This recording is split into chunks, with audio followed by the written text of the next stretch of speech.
Breakfast ride sa Nuwan Cafe. Going north tayo ngayon sa Bacolor, Pampanga. Medyo long ride to ngayon. So, masaya to. Weather forecast, mukhang magiging maulan. Actually, kakatapos na ng bagyo. Pero, ayun, ride pa rin tayo. So, gas up muna ako. Then, meet up namin is sa Petron Marilao sa may Starbucks northbound. O, tara, ride tayo.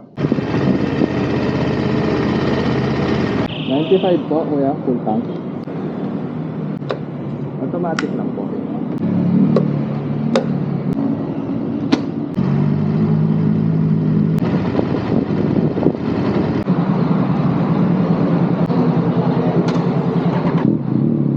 TD na, Starbucks Marilao. Mukhang napakadilim sa aming pupuntahan. Pero okay naman yung biyahe. Nag-edsa ako para tipid.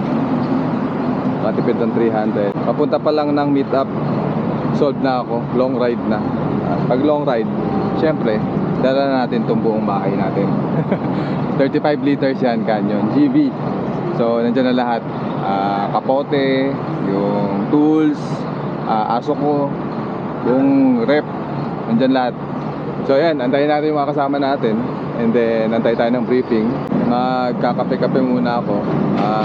Time check 6 AM pa lang eh. So 7 AM pa yung meet up. So early bird. Good morning! Doon sa harap. Kahapon lang ako nag-sign up eh. Ganda ng Harley oh. Magkano mo nabili yan? 3,000. Nice. So nandito kami. Pero ako sa harap nakapark kasi not following instructions. Sobrang handy ng panghangin. Lagi kayong magdala niyan.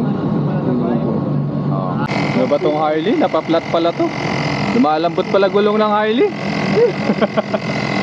Good morning! Good morning!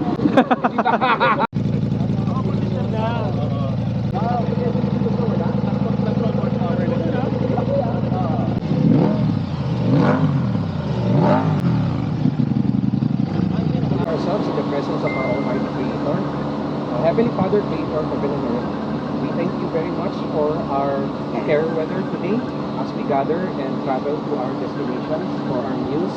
Bless us with wonderful weather, a safe ride, and we pray that you take us all home to our family safe. All this we ask in your Son's name. Amen. Bali po, ang destination po natin ay Nuwan Cafe. Bali, exit po tayo San Fernando exit. Dire-diretso lang po yung papuntang Bataan. As much possible po, ano lang po tayo, 100 to 110. Ayos, so gear up na kami. Route namin is from here sa Petron Marilao. Exit kami ng San Fernando. Tapos mga approximately 50 kilometers. So let's go, let's ride. Nakikisama yung panahon no?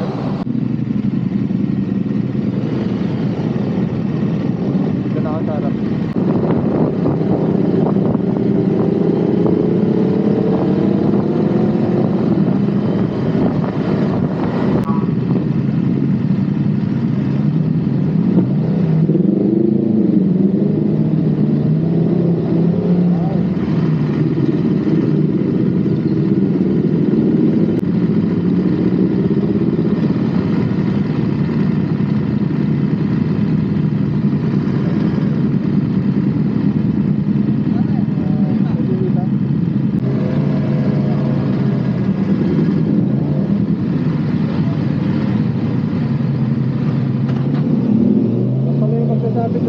Ayos, dito na kami, Nuwan Cafe.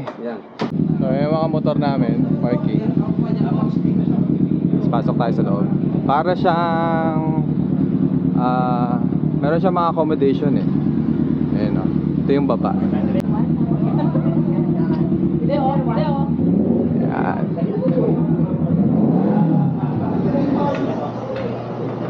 Good morning!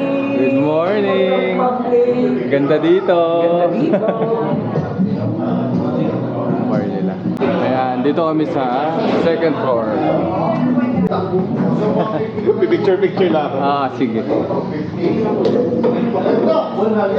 So ganun pala ang paterol? Ano nangyari papanawa ang paterol ganun?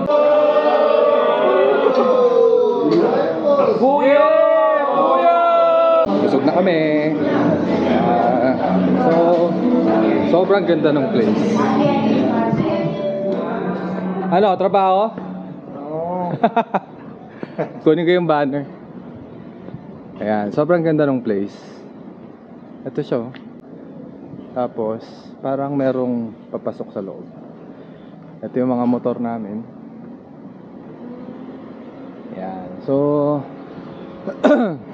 okay naman yung taste. Ang in-order ko is yung ano ba yun? Stir fry beef. Actually, hindi kasi ako masyadong fan ng matatamis na ulam. Pero okay naman siya. Hindi naman siya yung sobrang strong nung lasa. 1 to 10 siguro. Bigyan ko siya ng mga 6. Tapos, yun, may umorder din ng pizza. Busog na busog. Tapos, meron rin lechong kawali. Yung pizza, okay siya. Though, yung pepperoni niya, medyo maalat para sa akin. So, yung taste niya, good din. Parking, sobrang lawak. Sobrang motorcycle friendly. And maraming kasya. Kasi, I think, yun nga, may accommodation dito eh. I don't know. Tapos, yung ambience niya, hindi ko naman nalibot yung loob. Pero yung restaurant itself is classy. Malinis. And malawak yung pwesto. So, 2 thumbs up. And then, yung accessibility niya, madali naman. Kasi, NLEX. Tapos, pag exit mo ng San Fernando, siguro parang mga 5 kilometers, 3 kilometers away na lang. And puro highway naman. Ang lawak ng daan dito sa Pampanga. San Fernando, ang lawak ng kalye. So, ewan ko kung nagta-traffic pa. Pero, sobrang accessible tong lugar. And yung papasok niya, maluwag din. So, safe na safe. Yeah, bisitahin nyo tong place. Nuwan Cafe. Dito sa may Bacolor, Pampanga. San Fernando to. So, yun. Maya-maya, gear up na kami. Ride out. Uwi na kami, nakisama yung panahon. And then, yun, kita-kita tayo ulit sa next ride. Bye! Sa Watermarket Bay. O paano yan? Ako katabi, di mas malaki discount. Ayun naman. 1, 2, 3.